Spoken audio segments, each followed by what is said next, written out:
ఈ వీడియో ఎవరైతే intermediate complete చేసుకున్నారో సో వాళ్ళ గురించి మాత్రమే. ఎవరికైతే ఒక కన్ఫ్యూజన్ ఉందో బీటెక్ చేయాలా వద్దా, సో బీటెక్ తీసుకుంటే అందులో కంప్యూటర్ సైన్స్ ఇంజనీరింగ్ అనేది చేయాలా వద్దా అని చెప్పి ఈ వీడియోని మీరు ఒక సజెషన్లో అయితే తీసుకోండి. Or you can take it as a warning, or you can take it as an alert. Intermediate తర్వాత తీసుకోబోయే స్టెప్ అనేది చాలా చాలా ఇంపార్టెంట్ రోల్ అనేది ప్లే చేస్తుంది మన లైఫ్లో.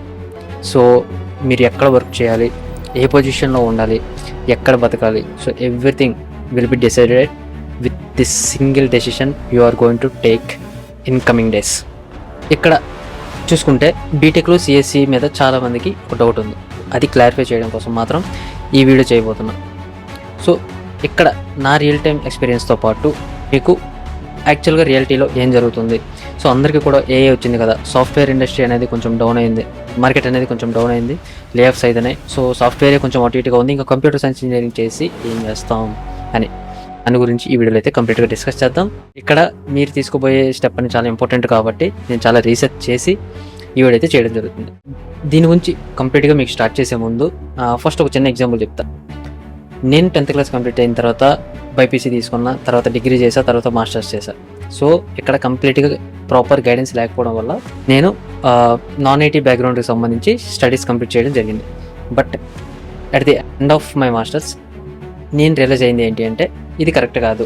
సో మన డ్రీమ్ అనేది డిఫరెంట్, మనం ఎక్కడ వర్క్ చేయాలనుకున్నది డిఫరెంట్, మనం చదివింది డిఫరెంట్ అని చెప్పేసి నాకు చాలా లేట్గా రియలైజ్ అయిన తర్వాత నేను సాఫ్ట్వేర్కి సంబంధించి ఒక ట్రైనింగ్ తీసుకోవడం, ఇప్పుడు సాఫ్ట్వేర్ ఇంజనీర్గా ఒక ఐటీ ఇండస్ట్రీలో అయితే వర్క్ చేయడం అనేది జరుగుతుంది. సో ఇది పక్కన పెట్టేద్దాం.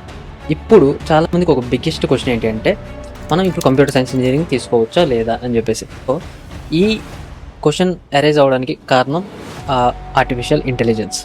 సో దీనివల్ల సాఫ్ట్వేర్ మీద ఎఫెక్ట్ పడిందా, అందుకేనా ఇంత డౌట్ అనేది స్టూడెంట్స్లో పేరెంట్స్లో స్టార్ట్ అయిందని చెప్పేసి.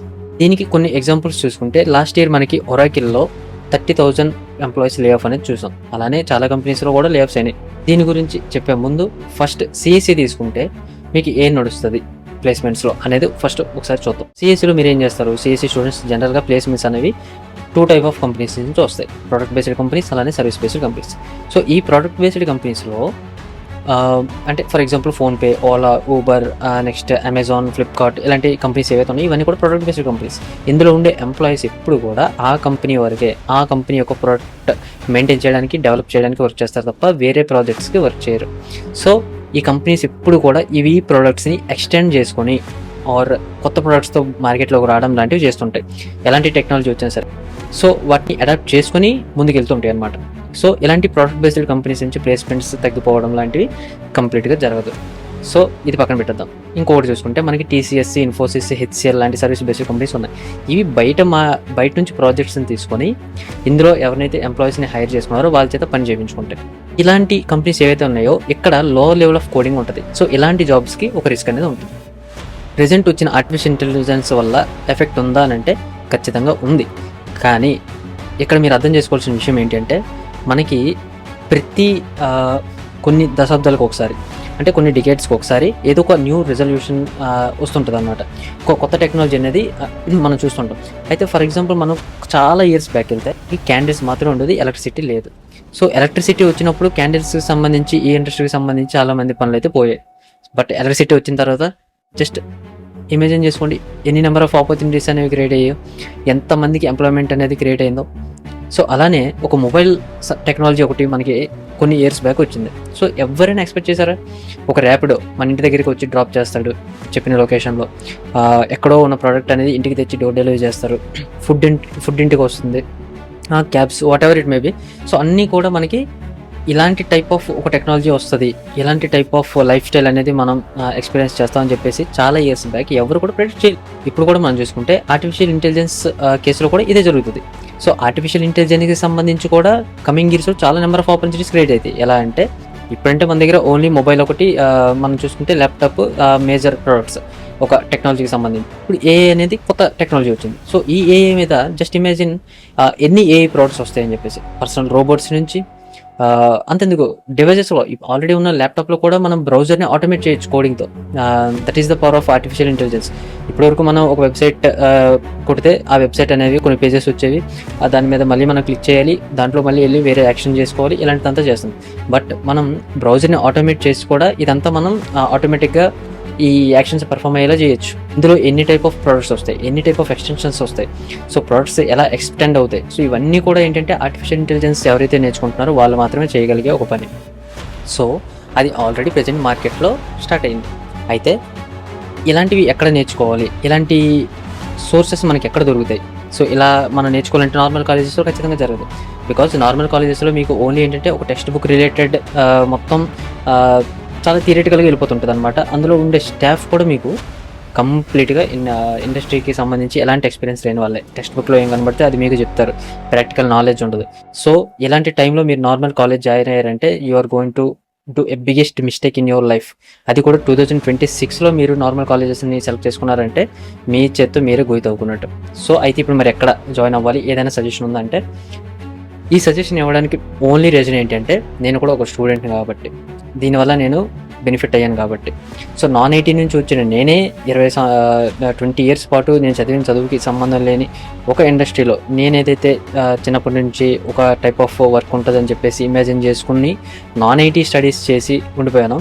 బట్ లేట్గా రియలైజ్ అయినా సరే ఒక స్కిల్స్ అనేవి నేర్చుకుని సాఫ్ట్వేర్ ఇండస్ట్రీలో ఉన్నాను అంటే దానికి only one and only reason next wave. So ఈ నెక్స్ట్ వేవ్ అనే ఇన్స్టిట్యూట్ ఏంటి? సో ఇది ఒక స్టార్టప్ కొన్ని ఇయర్స్ బ్యాక్ అయితే స్టార్ట్ అయింది. బట్ ఇప్పుడు ఈ మీ ఇంటర్మీడియట్ స్టూడెంట్స్ ఎవరైతే ఉన్నారో మీకు ఒక భరోసా ఏంటి అంటే మార్కెట్లో ఎలాంటి టెక్నాలజీస్ ఉన్నాయి, మార్కెట్కి ఏం కావాలి, దాని ప్రకారం అప్గ్రేడ్ అవుతూ స్టూడెంట్స్ని అప్గ్రేడ్ చేస్తూ బీటెక్ ప్రోగ్రామ్స్ కంప్లీట్ చేపిస్తుంది అన్నమాట. అంటే ఇటువంటి టైప్ ఆఫ్ రెవల్యూషన్స్ వస్తున్నాయి మార్కెట్లో, కొత్త టెక్నాలజీస్ వస్తున్నాయి అనే భయం లేదు. So whatever the technology it may be that is coming to the market newly, you are going to learn it from this college. ఈ ఎన్ఐటి ఏంటి? ఎన్ఐటి అంటే next wave institute of advanced technologies.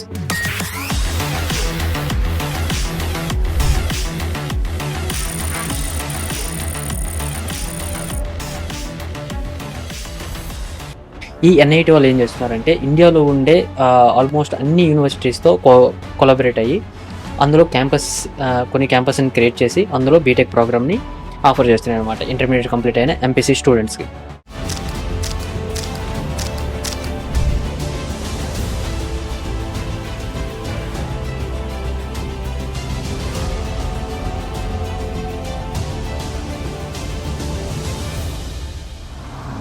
So ఇందులో మీరు కంప్లీట్గా practical సాఫ్ట్వేర్కి సంబంధించి ఏవైతే skills ఉన్నాయో అన్ని ప్రాక్టికల్గా ట్రైనింగ్ వెళ్ళిపోతారు. 70% ఇదే ఉంటుంది, మీకు 30% మీరు అకాడమిక్స్ మీద ఏంటంటే ఫోకస్ చేస్తారనమాట. వేరాజ్ ఇన్ నార్మల్ కాలేజెస్ ఈ 30% బికేమ్ 100%. అంటే మీకు మొత్తం థియరిటికల్గా ఉంటుంది, మీరు నేర్చుకునేది ఉంటుంది, ఏం చేసేది ఉండదు. సో మీరు అప్గ్రేడ్ అయ్యే ఛాన్స్ ఉంటుంది అనమాట, మీరు బ్యాక్ అయిపోతారు. సో నేను ఇక్కడ ఈ వీడియోని ఒక వార్నింగ్లా తీసుకుంటారా లేకపోతే అలర్ట్లా తీసుకుంటారా సజెషన్లా తీసుకుంటారా అని వీడియో స్టార్టింగ్లో చెప్పింది ఎందుకే. This is going to play a major role in your life. ఇక్కడ తీసుకోబోయే స్టెప్ అనేది చాలా చాలా కీ రోల్ అనేది ప్లే చేస్తుంది. మీరు ఫస్ట్ ఇయర్ బేసిక్స్ నుంచి స్టార్ట్ అయ్యి 4th ఇయర్ వరకు మీరు ఆల్ టైప్ ఆఫ్ 50+ ప్రాజెక్ట్స్ చేసుకునే రియల్ టైం ప్రాజెక్ట్స్ చేసుకునే ఆపర్చునిటీ మీకు దొరుకుతుంది. అలానే మీరు ఒక్కసారి ఎన్ఐటికి సంబంధించి కొన్ని వీడియోస్ అయితే నేను ప్లే చేస్తాను చూడండి. Few months ago, now we could see close to the numbers, like more than 75,000 students have registered for it. The AI revolution in India will emerge from every district, every campus, every ambitious mind across the country. We are building a talent pipeline. India would be a talent hub for the world.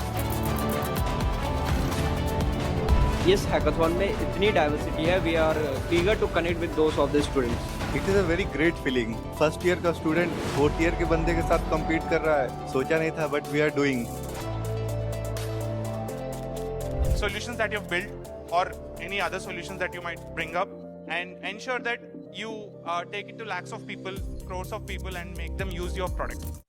So ఇవన్నీ చూసుకుంటే మీకు ఇక్కడ ఏ విధంగా ఉంది, ఒక environment అనేది students మధ్య ఎలా క్రియేట్ చేస్తున్నారు ఏంటనేది మీరు కంప్లీట్గా అబ్జర్వ్ చేయొచ్చు. సో ఇందులో మరి ఎలా జాయిన్ అవ్వాలి ఏంటి అంటే చాలా సింపుల్ ప్రాసెస్ ఉంటుంది. డిస్క్రిప్షన్లో ఒక రిజిస్ట్రేషన్ ఫామ్ ఉంటుంది, అది ఫిల్ చేయండి. అప్లికేషన్ ఫీ అనేది అప్లికేబుల్ అవుతుంది. సో అప్లికేషన్ ఫీ మీరు పే చేసిన తర్వాత NAT టెస్ట్కి సంబంధించి మీకు ఒక పేజ్ ఓపెన్ అవుతుంది. అందులో మీరు చూసుకుంటే డేట్ ఆఫ్ ఎగ్జామ్ అనేది అన్ని మెన్షన్ చేసి ఉంటుంది. సో ఆ డేట్లో మీరు ఆ ఎగ్జామ్ క్వాలిఫై అవ్వాలి. సో మీరు ఈ రిజిస్ట్రేషన్ లింక్ ద్వారా మీరు అప్లై చేసుకుంటే 99% you will be definitely qualified. But exam మాత్రం మంచిగా క్వాలిఫై అవ్వండి, మంచిగా అటెంప్ట్ చేసి. బికాజ్ మీరు కానీ మంచిగా అటెంప్ట్ చేసి మంచి మార్క్స్తో క్వాలిఫై అయితే మీకు 100% స్కాలర్షిప్ వచ్చే ఛాన్స్ ఉంది, అంటే ఫస్ట్ ఇయర్కి సంబంధించి. సో ఈ ఫీజు గురించి చూసుకుంటే మీరు సెలెక్ట్ చేసుకునే యూనివర్సిటీని బట్టి 8 to 18 lakhs అయితే ఉంటుంది అన్నమాట. ఇది 2024లో ఒక్క యూనివర్సిటీతో స్టార్ట్ అయ్యి 2025లో 15+ యూనివర్సిటీస్తో కంటిన్యూ అవుతూ 2026లో 25+ యూనివర్సిటీస్తో కొలాబరేట్ అయ్యి కంటిన్యూ అవుతుంది NIT. This is going to be the biggest institute ever in India. So ఎక్కడ చూసినా సరే మీకు ఇదే పేరు వినబడుతుంది కమింగ్ ఇయర్స్లో కూడా. సో ఇప్పుడే మీరు యాక్షన్ తీసుకొని ఒక అడ్వాన్స్డ్ కాలేజ్లో మీరు జాయిన్ అయ్యి, సో ఎప్పుడు మార్కెట్కి తగ్గట్టుగా అప్గ్రేడ్ అవుతూ ఉన్న syllabus or curriculum, you can say anything. So ఇలాంటి ఒక ఎన్విరాన్మెంట్లో మీరు బీటెక్ ప్రోగ్రామ్ అనేది కంప్లీట్ చేస్తే just imagine, you don't need to worry about the technologies or whatever that is coming newly to the market. So దాని గురించి worry అవ్వాల్సిన అవసరం ఉండదు. ఇంకొక విషయం చెప్పాలంటే వీళ్ళ దగ్గర నెంబర్ ఆఫ్ కంపెనీస్తో అటాచ్మెంట్ ఉందన్నమాట. వీళ్ళకి ఆల్రెడీ స్టార్టప్గా వచ్చిన తర్వాత ఒక 2 types ఆఫ్ ప్రోగ్రామ్స్ ఇంట్రడ్యూస్ చేయడం వల్ల 3000+ కంపెనీస్తో వీళ్ళకి టచ్అప్ ఉంది. గూగుల్ నుంచి స్టార్ట్ అయ్యి నెట్ఫ్లిక్స్ కానీ whatever the company you can see. So almost అన్ని టైప్ ఆఫ్ కంపెనీస్ వీళ్ళకి అటాచ్మెంట్లో ఉన్నాయి. సో ప్లేస్మెంట్స్ మీరు మీ స్కిల్స్ నేర్చుకొని మంచిగా అప్గ్రేడ్ అయ్యి బాగా వీళ్ళు ఇచ్చే సోర్సెస్ని యూజ్ చేసుకోవడమే జస్ట్ మీరు చేయాల్సిందే. రిమైనింగ్ అంతా వాళ్ళే చూసుకుంటారు అనమాట. So this is about NIT. Jobs గురించి చూసుకుంటే ఈ AI అనేది ఒక కొత్త టెక్నాలజీ కదా. సో ఇలాంటి కొత్త టెక్నాలజీ వచ్చేటప్పుడు ఇది కొత్త సబ్స్టిట్యూట్స్ క్రియేట్ చేస్తుంది అనేది చాలామందికి తెలియదు. So any type of enterprise it may B. So somebody has to architect, somebody has to take legacy systems. ఈ లెగసీ సిస్టమ్స్ని ఇంటిగ్రేట్ చేసుకొని వర్క్ అనేది దాన్ని ఇంప్లిమెంట్ చేయడం అనేది హ్యూమన్ ప్రెజెన్స్లోనే జరగాలి ఖచ్చితంగా. సో నేను ముందుగా చెప్పినట్టు నెంబర్ ఆఫ్ AI ప్రోడక్ట్స్ అనేవి రాబోతున్నాయి. సో ఆ AI ప్రోడక్ట్స్కి సంబంధించి మనకి వర్క్ జరగాలి అంటే ఆ నెంబర్లోనే అటువంటి టైప్ ఆఫ్ హయ్యర్ నెంబర్లోనే ఎంప్లాయ్మెంట్ కూడా క్రియేట్ అవ్వాలి. కాబట్టి కంపేర్ టు నౌ ఇంకా 3 to 4 years తర్వాతే ఆపర్చునిటీస్ అనేవి చాలా ఎక్కువ పెరుగుతాయి అని చెప్పేసి అయితే ప్రజెంట్ మనం చాలామంది ఎక్స్పర్ట్స్ నుంచి కానీ చాలా సైట్స్ నుంచి కానీ తీసుకున్న ఇన్ఫర్మేషన్ ఇది. సో ఫర్ ఎగ్జాంపుల్ ఒక ఎగ్జాంపుల్ చెప్తాను చూడండి. ఇదంతా జస్ట్ హైప్ అనడానికి క్లౌడ్ అని చెప్పేసి ఒక మనకి AI టూల్ అయితే వచ్చింది. సో AI టూల్ వల్ల ఇచ్చిన హైప్ ఎంత అంటే ఇంకా మార్కెట్ సాఫ్ట్వేర్ ఇండస్ట్రీ అయిపోయింది మొత్తం, ఇంకా ఇదే చేసుకుంటుంది అని చెప్పి. బట్ దీన్ని మేము 3 నిమిషాలు వాడాం. దీనికన్నా ముందు వచ్చిన కర్సర్ అని చెప్పేసి ఏదైతే ఒక AI టూల్ ఉందో, this is far better for developers. దీన్ని కంపేర్ చేసుకుంటే మేము 3 నిమిషాల్లో మేము రిపోర్ట్ మా ఫీడ్బ్యాక్ అయితే ఇచ్చేసాం. మాకు ఈ AI టూల్ వద్దు, ఇది అసలు డెవలపర్ ఫ్రెండ్లీ లేదు, దీనికి ఇచ్చిన హైప్ ఒకటి, ఇది చేస్తుంది ఒకటి, మాకు ప్రీవియస్గా ఉన్న కర్సర్ ఏదైతే ఉందో దాన్నే ఇన్స్టాల్ చేయండి అని చెప్పి. సో ఈ మార్కెటింగ్ ఈ హైప్ కానీ ఎందుకు క్రియేట్ చేస్తారంటే వాళ్ళు ఒక ఇన్వెస్ట్మెంట్ చేసి ఆ ప్రోడక్ట్ని రెడీ చేశారు. సో ఇంత హైప్ ఇచ్చినప్పుడు ఆటోమేటిక్గా అన్ని కంపెనీస్ కూడా దీనికి సబ్స్క్రిప్షన్ తీసుకొని ఇంటిగ్రేషన్ చేసుకోవాల్సిందే అన్న వేలో ఉండాలన్నమాట మార్కెటింగ్ అనేది. సో అదే క్లౌడ్కి సంబంధించి కూడా జరిగింది. ఫర్ ఎగ్జాంపుల్ ChatGPT కూడా చూసుకుంటే ChatGPT కూడా వచ్చి 4 years అయింది. వచ్చిన స్టార్టింగ్లో ఇంకా మొత్తం అయిపోయింది అన్నారు. ఇప్పుడు చూస్తే దాన్ని యూజ్ చేసుకొని ప్రోడక్ట్స్ అనేవి బిల్డ్ చేస్తూ వర్క్ ఎఫిషియన్సీ అనేది పెంచుకున్నారు తప్ప నథింగ్ హ్యాపెండ్. సో లేఆఫ్స్ కొద్దిగా అయ్యాయంటే అది ఆల్రెడీ మనకు తెలిసినట్టు. ఏదైతే కోవిడ్లో ఇంట్రెస్ట్ లేని క్యాండిడేట్కి కూడా ఎక్కువ జాబ్ ఆపర్చునిటీస్ రావడం, ఎవరో ఒకరు ఎంతో కొందరు సెట్ అయిపోవడం, వెళ్ళిన తర్వాత కొద్ది నేర్చుకోవడం, ఇవన్నీ కూడా లోవర్ లెవెల్ ఆఫ్ కోడింగ్ సంబంధించి వస్తుంటాయి. కాబట్టి ఎక్కడ ఏదైతే కొంచెం ఎక్స్టెండ్ అయిందో బౌండరీ, దాన్ని కట్ ఆఫ్ చేసుకుంటూ వెళ్తున్నాయి కంపెనీస్. అండ్ ఆల్సో ఒక ట్రాన్సాక్షన్ స్టేజ్లో ఉన్నాయి కాబట్టి what actually going to happen in 2-3 years అంటే what type of products or what type of దీన్ని ఎలా అడాప్ట్ చేసుకొని స్టార్ట్ అవబోతుంది ఒక రెవల్యూషన్ అనేది అంచనా వేయని ఒక అన్సర్టెన్ స్టేజ్ ఉంది. కాబట్టి ప్రెజెంట్ మార్కెట్ అనేది కొంచెం బెండ్ అయింది అనమాట, అంతే తప్ప nothing. So number of opportunities అనేవి క్రియేట్ అవబోతున్నాయి, దట్ ఈస్ ఫర్ షూర్. ఎవరైతే స్టార్టింగ్ స్టేజ్లోనే ఇలాంటి ఒక డెసిషన్ తీసుకుంటారో, ఫర్ ఎగ్జాంపుల్ ఇప్పుడు నేను ఒక NIT అని చెప్పాను. సో ఒకసారి రిజిస్టర్ అయ్యి చూడండి, వాళ్ళతో మాట్లాడండి, కౌన్సిలింగ్ అటెండ్ అవ్వండి, పోయేది ఏం లేదు. మీరు నెంబర్ ఆఫ్ ట్రయల్స్ చేస్తూ ఉండాలి. మీకు నచ్చితేనే, మీకు వర్త్ అనిపిస్తేనే ఇందులో జాయిన్ అవ్వండి. దానికి సంబంధించిన ప్రాసెస్ నేను ఆల్రెడీ మెన్షన్ చేసినట్టు రిజిస్ట్రేషన్ లింక్ డిస్క్రిప్షన్లో ఉంది, వీళ్ళైతే జాయిన్ అవ్వండి. ఇంకొక విషయం, ఒకప్పుడు మనకి ఏంటి అంటే ఇంట్రెస్ట్ లేకపోయినా సరే అప్పటికప్పుడు మనం ఏదో చేసుకొని ఏదో చదివేసి సాఫ్ట్వేర్ ఇండస్ట్రీకి వెళ్ళిపోయే సిచ్యువేషన్ ఉండేది. బట్ ఇప్పుడు ఏఐకి సంబంధించి అలా కాదు.